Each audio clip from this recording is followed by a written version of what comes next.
Apple Inc. bukan sekadar perusahaan teknologi.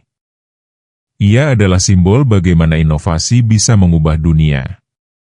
Dari garasi kecil di California, Steve Jobs dan Steve Wozniak memulai perjalanan yang kelak melahirkan Macintosh, iPod, iPhone, hingga ekosistem digital yang kita kenal hari ini. Nama Apple Inc. kini identik dengan desain elegan, pengalaman pengguna yang mulus, dan strategi bisnis yang menjadikannya perusahaan bernilai triliunan dolar. Pada tahun 1984, Apple memperkenalkan Macintosh, komputer personal dengan antarmuka grafis yang revolusioner. Produk ini menjadi ikon awal inovasi Apple, menunjukkan bahwa teknologi bisa tampil ramah dan indah. Namun, setelah masa kejayaan itu, Apple mulai kehilangan arah. Persaingan semakin ketat, manajemen tidak solid, dan inovasi melambat. Memasuki dekade 1990-an, perusahaan yang pernah dianggap pionir ini justru terjebak dalam krisis. Apple sempat hampir bangkrut, dan banyak yang meragukan apakah perusahaan ini bisa bertahan. Setelah masa krisis, Apple menemukan kembali jati dirinya lewat inovasi. Lahirlah produk-produk baru antara lain. Tahun 1998, Apple memperkenalkan iMac, komputer dengan desain transparan dan warna-warni yang segar. Produk ini bukan sekadar perangkat teknologi, melainkan simbol kebangkitan Apple setelah masa krisis. iMac menunjukkan bahwa Apple berani berbeda, menempatkan estetika dan pengalaman pengguna sebagai inti inovasi. Dengan iMac, Apple kembali menarik perhatian dunia, membuktikan bahwa kreativitas dan desain bisa menjadi kekuatan utama dalam industri komputer. Tahun 2001, Apple kembali mengejutkan dunia dengan iPod, perangkat kecil yang mampu menyimpan ribuan lagu dalam genggaman. iPod bukan sekadar pemutar musik, melainkan simbol gaya hidup baru. Dengan desain sederhana dan elegan, ditambah slogan, 1000 Song in Your Pocket, iPod mengubah cara manusia menikmati musik. Produk ini memperkuat citra Apple sebagai perusahaan yang mampu menggabungkan teknologi, desain, dan budaya populer dalam satu paket yang memikat. Tahun 2007, Apple kembali mengguncang dunia dengan peluncuran iPhone. Produk ini bukan sekadar ponsel, melainkan revolusi gaya hidup digital. Untuk pertama kalinya, telepon, pemutar musik, dan internet digabungkan dalam satu perangkat dengan layar sentuh yang intuitif. iPhone mengubah cara manusia berkomunikasi, bekerja, dan bersosialisasi. Lebih dari sekadar teknologi, iPhone menjadi simbol era baru, era di mana smartphone menjadi pusat kehidupan modern. Dari titik ini, Apple tidak hanya bangkit, tetapi juga menetapkan standar baru bagi seluruh industri. Kesuksesan iPhone membuka jalan bagi Apple untuk membangun dunia baru, ekosistem digital yang mengikat pengguna. Tahun 2008, App Store diluncurkan, memberi akses ke jutaan aplikasi yang memperkaya fungsi perangkat Apple. Namun inovasi Apple tidak berhenti di layanan. Tahun 2010, Apple memperkenalkan iPad, tablet yang menggabungkan portabilitas smartphone dengan layar besar dan kemampuan komputasi ringan. iPad bukan sekadar perangkat tambahan, melainkan bukti bahwa Apple terus berinovasi pasca krisis.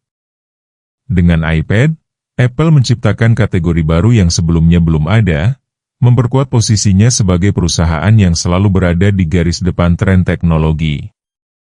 Lalu pada 2011 hadir iCloud, menjaga data tetap aman dan sinkron di semua perangkat. Tahun 2014, Apple Pay memperkenalkan cara bertransaksi yang praktis dan aman. Sementara pada 2015 Apple Music membawa Apple masuk ke dunia hiburan digital.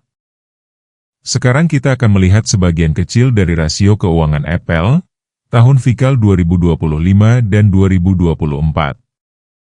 Pada tahun fiskal 2025, Apple mencatat gross margin sebesar 46,91%, yang berarti dari setiap $100 penjualan, Apple mampu menyisakan hampir $47 sebagai laba kotor setelah menutup biaya produksi.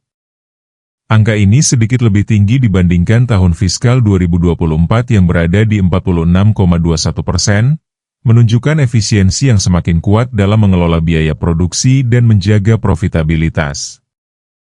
Return on Invested Capital Apple mencapai 66,68% pada tahun fiskal 2025, artinya setiap $100 modal yang diinvestasikan menghasilkan lebih dari $66 laba bersih setelah biaya modal. Angka ini jauh lebih tinggi dibandingkan 53,62% pada tahun fiskal 2024, menegaskan bahwa Apple semakin efektif dalam mengubah modal menjadi keuntungan nyata. Free cash flow margin Apple berada di 23,73% pada tahun fiskal 2025, yang berarti dari setiap $100 penjualan, Apple mampu menghasilkan hampir $24 kas bebas setelah belanja modal. Angka ini sedikit menurun dibandingkan 27,82% pada tahun fiskal 2024, menunjukkan adanya penurunan efisiensi kas bebas, namun tetap mencerminkan kemampuan perusahaan menjaga likuiditas yang sangat kuat.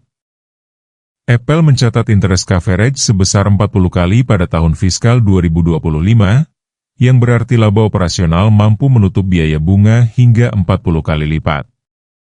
Angka ini lebih tinggi dibandingkan 38 kali pada tahun fiskal 2024, menegaskan bahwa risiko finansial Apple semakin rendah dan struktur utangnya hampir tidak menimbulkan tekanan.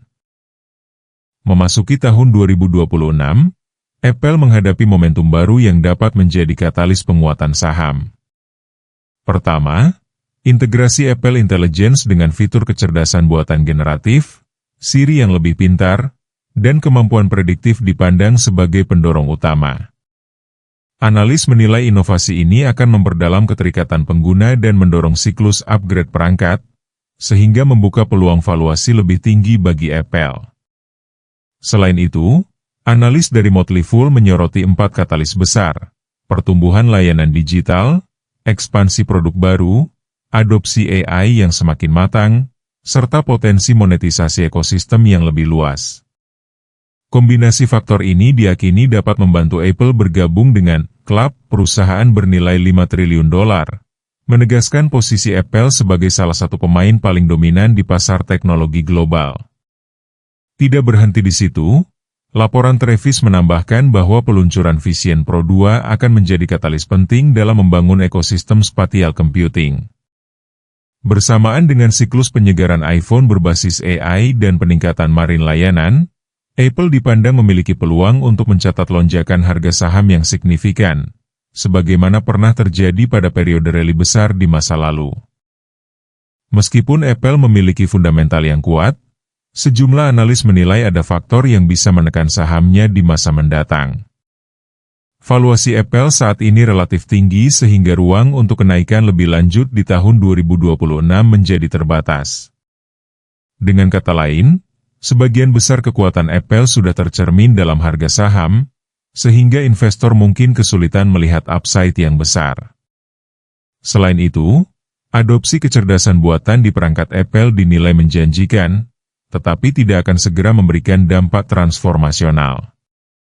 Analis memperkirakan penerapan AI di level perangkat masih akan terbatas dalam jangka pendek, sehingga ekspektasi pasar bisa terlalu tinggi dibandingkan realitas. Tantangan skala juga menjadi katalis negatif.